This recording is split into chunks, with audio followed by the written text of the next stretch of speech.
to our top story. We begin with this year's Nobel Peace Prize. It was awarded this morning in Oslo to former U.S. Vice President Al Gore and the UN's Intergovernmental Panel on Climate Change. Harry Forrestal has more from London. Harry.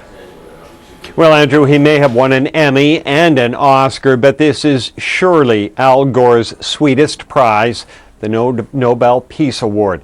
He may have lost the U.S. presidency, but today he's on top of the world.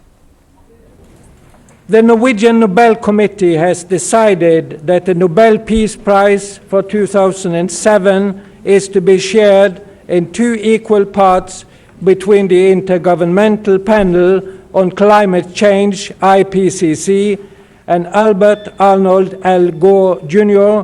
for their efforts to build up and disseminate greater knowledge about man-made climate change. The Nobel Committee awarded its 2007 Peace Prize to the former U.S. Vice President and the UN IPCC, saying the co-winners had spread awareness of man-made climate change and lay the foundations for the measures needed to counteract it. Gore, it said, is probably the single individual who has done most to create greater worldwide understanding of the measures that need to be adopted. Gore has certainly been a passionate and persuasive voice on climate change for several years. His star turn explaining the complexities of global warming helped win an Academy Award for the film An Inconvenient Truth. In recent days, though, the film has been criticized by a British High Court judge for its alarmism and scientific inaccuracies. The Nobel Academy also lauded the UN's Intergovernmental Panel on Climate Change. The group, made up of researchers and scientists from around the world, has helped create consensus about the connection between human activities and global warming. Since 1988, the IPCC has been bringing together leading climate change scientists from around the world to develop that consensus on what global warming is, how humanity is contributing to it, and what can be done to mitigate it. Andrew? All right, thanks very much, Harry. Let's go now to Al Gore's old stomping grounds, Washington, D.C., where he spent 2 terms as vice president. The CBC's Henry Champ is in Washington this morning with more on Gore's new honor. Henry. Normally, Andrew, you know, the Nobel Peace Prize is something that's very secretive and much open for suggestion and guessing. But in this particular case, there had been rumors in this city that Al Gore was going to win, and so it doesn't come as the great surprise that people may have thought. What Gore issued in his statement today, the following: the climate crisis is not a political issue, he said. It is a moral and spiritual challenge to all of humanity. It is also our greatest opportunity to lift global consciousness to a higher level. I am deeply honored to receive and to share this Nobel Peace Prize. And Henry, the Nobel Peace Prize caps off a big year for Gore. Tell us about that.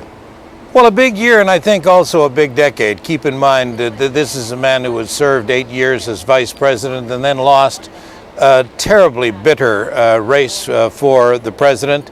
I think inside the United States, he won enormous admiration for the style and manner in which he conducted himself in that defeat. Keep in mind, you go back to the hanging chads of Florida, the Supreme Court decision, and Al Gore very quickly, when he realized that the nation was to be divided on the issue of the election, and even though he had won the majority of votes, he stepped aside, and George Bush succeeded in taking the administration. He returned to public life, principally on the issue of climate change, something he'd been involved with consistently since he was a young senator from Tennessee. But he also scored enormous points with the American public by being very opposed to the Iraq War, opposed well before American troops ever got to that country, saying that it was the wrong war at the wrong time, and many people believe that had they followed his sage advice, the United States would be better off as a result of that. He won an Emmy, his network, Current, Cablevision network, for special broadcasting. He won an Oscar for the movie Inconvenient Truth, which was a documentary that set all sorts of records, not only for excellence, but also for audience size. He did a book which was smart. It was also a bestseller. But as I say, he'll be remembered here as much today when people are talking about his award of the Nobel Peace Prize was the manner in which he handled himself when he lost that election to George W. Bush. All right, so Henry, though, what you go down, Al Gore's CV, what could adding Nobel Peace Prize winner mean for his political future? Well, that's the question that is already being discussed here loud and clear is, should Al Gore now be considered a candidate for the Democratic nomination?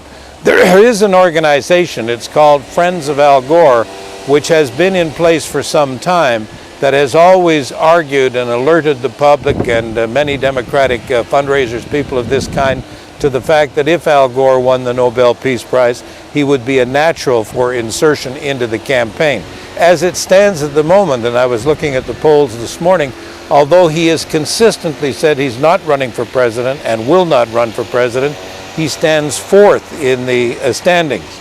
The way the Democratic race is set up with Hillary Clinton so far out in front, but nonetheless a divisive figure in American politics, and perhaps, say, some Democrats not capable of winning an election against a Republican candidate because of that divisiveness, you're going to hear a lot over this next few days about Al Gore getting in the race.